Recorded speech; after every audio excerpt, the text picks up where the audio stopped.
Time 3 hours. তো প্রিয় শিক্ষার্থীরা, তোমাদের এই ইংরেজি পরীক্ষাতে 3 ঘন্টা সময় থাকবে এবং 100 নম্বর। তোমাদের এই ইংরেজি পরীক্ষাটিকে 3টি পার্টে ভাগ করা হয়েছে। পার্ট এ রিডিং, পার্ট 2 অর্থাৎ পার্ট বি পোয়েট্রি মানে কবিতার অংশ, পার্ট 3 রিটেন অংশ অর্থাৎ মুখস্থ যেগুলো প্যারাগ্রাফ রচনা। তো প্রথম হচ্ছে 1 নং। এখানে একটা প্যাসেজ দেওয়া আছে অর্থাৎ একটা অনুচ্ছেদ দেওয়া আছে। এখানে অনুচ্ছেদটি হচ্ছে এইডস রোগ নিয়ে। এখানে অনুচ্ছেদটি এইডস রোগ নিয়ে। তারপরে এখান থেকে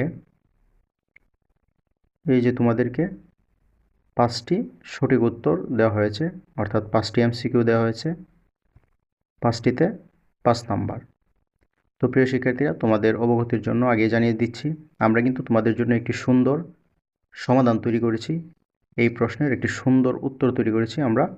কিছুক্ষণের মধ্যেই সেটি আপলোড দেব, তোমরা আমাদের চ্যানেলে লক্ষ্য রেখো। তারপর হচ্ছে বি নাম্বারে থাকবে কুয়েশন থাকবে, 5টি কুয়েশন থাকবে অর্থাৎ 5টি প্রশ্ন থাকবে। 5টি প্রশ্নের উত্তর দিতে হবে, প্রতিটিতে 2 নম্বর করে, 5 দুগুণে 10 নম্বর। তারপর হচ্ছে সিতে থাকবে বাম পাশ ডান পাশ অর্থাৎ মিলানো। কলাম এ এর সাথে কলাম বি এর অর্থগুলো মেলাতে হবে। কলাম এতে দেওয়া আছে কিছু শব্দ এবং বিতে দেওয়া থাকবে এর ডেফিনেশন বা এর সংজ্ঞায়িত কিভাবে করা যায়, এর বর্ণনা। তো বাম পাশের শব্দগুলোর সাথে ডান পাশের বাক্যগুলো মিলাতে হবে। তারপর আছে 2 নং। 2 নং এখানে প্রথমত একটা কনভারসেশন বা কথোপকথন দেওয়া থাকবে। তো এই কথোপকথনটা কী নিয়ে, তারপর এটার উপর একটি অনুচ্ছেদ বা এর মূল যে ভাবটা সেটা তোমাকে একটা প্যাসেজ আকারে লিখতে হবে। তো দেখি,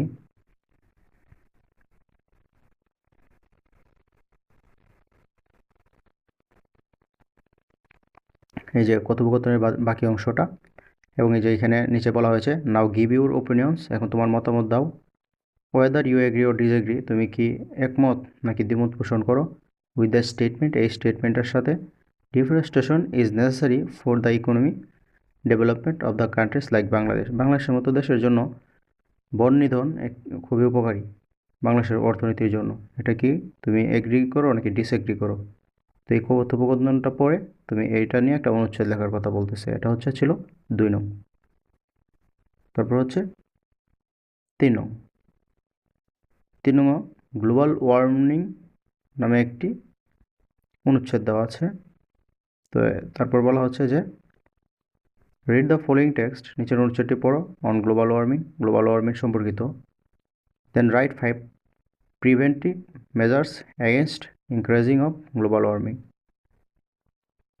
ঠিক আছে, তো এখানে এটা লেখার জন্য বলা হয়েছে। তারপর হচ্ছে পার্ট বি পোয়েট্রি অর্থাৎ কবিতার অংশ। 4 নং এখানে একটা কবিতা দেওয়া আছে, তোমার বইয়ের একটা কবিতা, I wandered lonely as a cloud, William Wordsworth. William Wordsworth হচ্ছে কবির নাম, আর কবিতার নাম হচ্ছে I wandered lonely as a cloud. তো এই যে কবিতাটা দেওয়া আছে।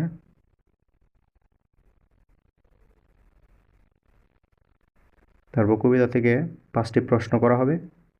এই যে এতে আনসার দ্য ফলোয়িং কোয়েশ্চন, 5টি প্রশ্নের উত্তর দিতে হবে, 2 নম্বর করে, 5 দুগুণে 10 নম্বর।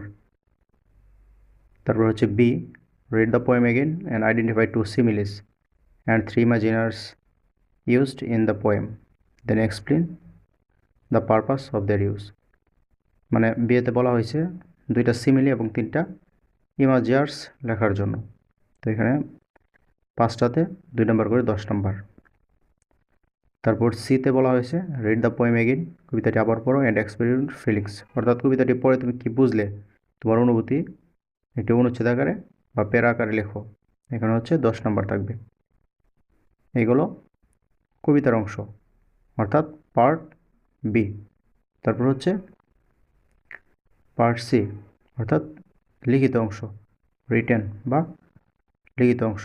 তো লিখিত অংশের মধ্যে প্রথমত আছে পাঁচ নঙে the rule of education in personal development, ব্যক্তিগত উন্নয়নে শিক্ষার যে নিয়ম নীতি বা শিক্ষার প্রয়োজনীয়তা, মানে এটা নিয়ে একটা প্যারাগ্রাফ লেখার জন্য। তাহলে আমরা বলতে পারি 5 নং একটি প্যারাগ্রাফটিতে থাকবে 10 নম্বর। আর প্যারাগ্রাফটি কী নিয়ে? এডুকেশন, শিক্ষা নিয়ে। তারপর হচ্ছে 6 নংয়ের মধ্যে একটি ভ্যান চিত্র দেওয়া আছে। এই যে এই চিত্রটা, এটাকে বলা হয় ভ্যান চিত্র। ভ্যান চিত্র দেওয়া আছে tourism sector and hospitality sector, অর্থাৎ অতিথেয়তা এবং পর্যটন শিল্পের নিয়ে একটি রচনা লেখার জন্য। 6 নং হচ্ছে একটি রচনা, 250 শব্দের বেশি নয়। এই যে ভ্যান ডায়াগ্রাম বা ভ্যান চিত্রটি দেওয়া আছে, এটা থেকে বুঝে তোমাকে একটি রচনা লিখতে হবে 250 শব্দের ভিতরে। ট্যুরিজম সেক্টর অ্যান্ড হসপিটালিটি, অর্থাৎ ভ্রমণ এবং আতিথেয়তা, এই বিষয়টা নিয়ে। তারপর হচ্ছে 7 নং।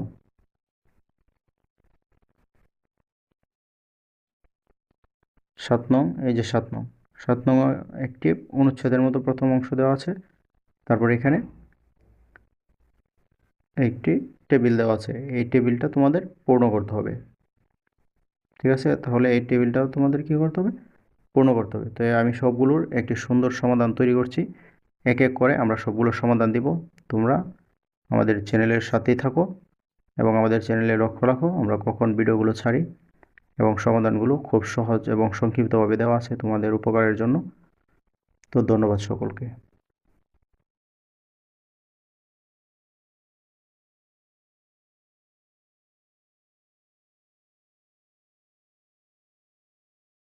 আপনার ষষ্ঠ এবং সপ্তম